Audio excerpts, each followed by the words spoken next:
भगवान श्री राम ने क्यों फोड़ी थी कौए की आंख?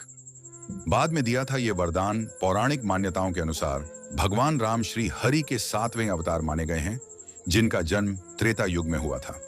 साथ ही उन्हें मर्यादा पुरुषोत्तम नाम से भी जाना जाता है। रामायण में एक कथा मिलती है जिसके अनुसार एक बार भगवान राम ने क्रोध में आकर एक कौए की आंख फोड़ दी थी। अगर कहानी अच्छा लगे तो चैनल को सब्सक्राइब जरूर कर लेना। चलिए जानते हैं इसके पीछे का कारण। भगवान विष्णु के अवतार माने जाते हैं प्रभु श्री राम। भगवान राम की पूजा से सिद्ध होते हैं सभी कार्य, इसलिए पितृपक्ष में कौए को अर्पित किया जाता है भोजन। आइए जानते आगे की कहानी को। तुलसीदास द्वारा रचित श्री रामचरितमानस और वाल्मीकि की रामायण में भगवान राम का पूर्ण वर्णन मिलता है।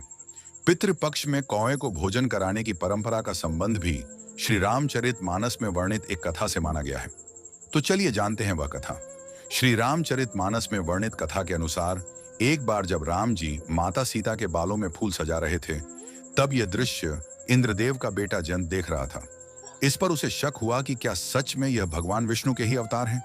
तब उन्होंने परीक्षा लेने की मंशा से एक कौए का रूप धारण किया और माता सीता के पैर में चोंच मार दी, जिस कारण माता सीता के पैर में घाव हो गया। और यह देखकर भगवान राम अति क्रोधित हो उठे। तब उन्होंने एक तीर कौए के पीछे छोड़ दिया। यह देखकर जयंत अपने प्राण बचाने के लिए ब्रह्मलोक से लेकर शिवलोक तक भागे, लेकिन कोई भी उनकी सहायता करने में असमर्थ था। इंद्र भी नहीं कर सके बचाव।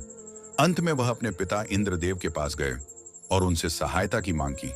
इस पर इंद्रदेव ने कहा कि इस बाण से तुम्हारी रक्षा केवल भगवान राम ही कर सकते हैं।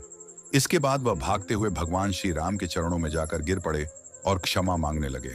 तब प्रभु बोले कि इस बाण को वापस तो नहीं ले सकते हैं, लेकिन उससे कम आघात पहुंचा सकते हैं। उस बाण ने कौए यानी जयंत की एक आंख फोड़ दी।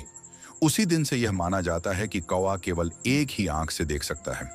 मिला था यह वरदान। इस घटना के बाद भगवान श्री राम ने कौए को यह वरदान दिया कि तुम्हें भोजन कराने से पितृ प्रसन्न होंगे।